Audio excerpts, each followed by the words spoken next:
हमारी संस्कृति, हमारे संस्कार सदा रहें हमारे साथ। सब्सक्राइब करें तिलक। भक्तों नमस्कार, प्रणाम और बहुत बहुत अभिनंदन। भक्तों, आज हम अपने लोकप्रिय कार्यक्रम दर्शन के माध्यम से आपको एक ऐसे अद्वितीय परम धाम की यात्रा करवाने जा रहे हैं जो कल्प कल्पांतरों से इस सृष्टि की अनगिनत दिव्य और विस्मयकारी घटनाओं का प्रत्यक्षदर्शी रहा है, जिसका कण कण वेद ऋचाओं का दृष्टा और पुराणों के श्लोकों का श्रोता रहा है। भक्तों, हम बात कर रहे हैं श्री चक्र तीर्थ नैमिषारण्य धाम की। भक्तों, नैमिषारण्य धाम उत्तर प्रदेश राज्य की राजधानी लखनऊ से लगभग 80 किलोमीटर दूर सीतापुर जिले में गोमती नदी के तट पर स्थित है। ये तीर्थ सीतापुर रेलवे स्टेशन से लगभग 1.5 किलोमीटर दूर है।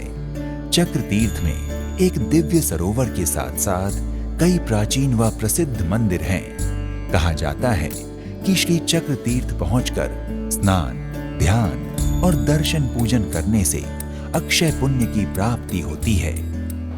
ये वो तीर्थ जिसके विषय में ब्रह्म वैवर्त पुराण कहती है कि 88,000 महर्षि एक समय भगवान ब्रह्मा के पास जाकर के निवेदन करते हैं कि हे भगवान ब्रह्मा, हमको कोई ऐसी पवित्र धरा बतलाओ जहाँ पर तप, यज्ञ, पूजन आदि हम करें, हमारा मन एकाग्र हो और हमें कलयुग प्रभावित न करे। ऐसे समय में हमको कोई सुनिश्चित जगह चाहिए।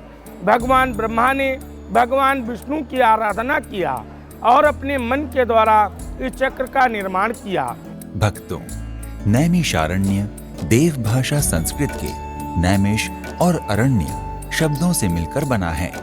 नैमिष का अर्थ होता है पलक झपकते ही और अरण्य का तात्पर्य है वन या जंगल। वराह पुराण में वर्णित एक कथा के अनुसार आदि काल में ये स्थान एक घनघोर जंगल था। अतः ये स्थान ऋषियों, मुनियों और तपस्वियों की तपस्थली हुआ करता था। लेकिन अत्याचारी दुष्ट राक्षस ऋषियों की तपस्या में न केवल विघ्न डालते थे, अपितु ऋषियों की हत्या भी कर देते थे। तब ऋषियों ने भगवान नारायण श्री हरि विष्णु से अपनी रक्षा की गुहार लगाई। ऋषियों की गुहार सुनकर श्री हरि ने अपने सुदर्शन चक्र से निमिष मात्र अर्थात पलक झपकते ही दुष्ट राक्षसों का संहार कर दिया। तब से इस धाम को नैमिषारण्य कहा जाने लगा। भक्तों, वायु पुराण और कूर्म पुराण में वर्णित कथाओं के अनुसार महर्षि शौनक के मन में दीर्घकालीन ज्ञान सत्र करने की इच्छा हुई। उनकी आराधना से प्रसन्न होकर ब्रह्मा जी ने उन्हें मनोमय चक्र दिया और कहा, इसे चलाते हुए चले जाओ। जहां इस चक्र की नेमी अर्थात बाहरी परिधि गिर जाए, उसी स्थल को पवित्र समझकर वही ज्ञान सत्र का शुभारंभ कर दो। शौनक जी 88,000 ऋषियों के साथ मनोमय चक्र को चलाते हुए विश्व भ्रमण करने लगे।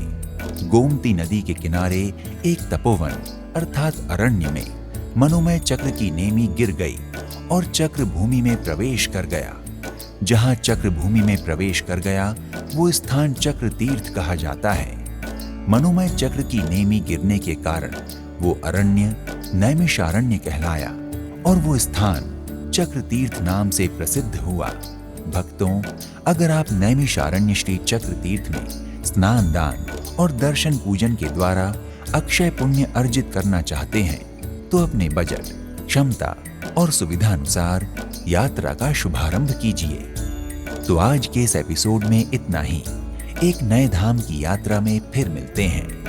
नमस्कार, प्रणाम, इति शुभम।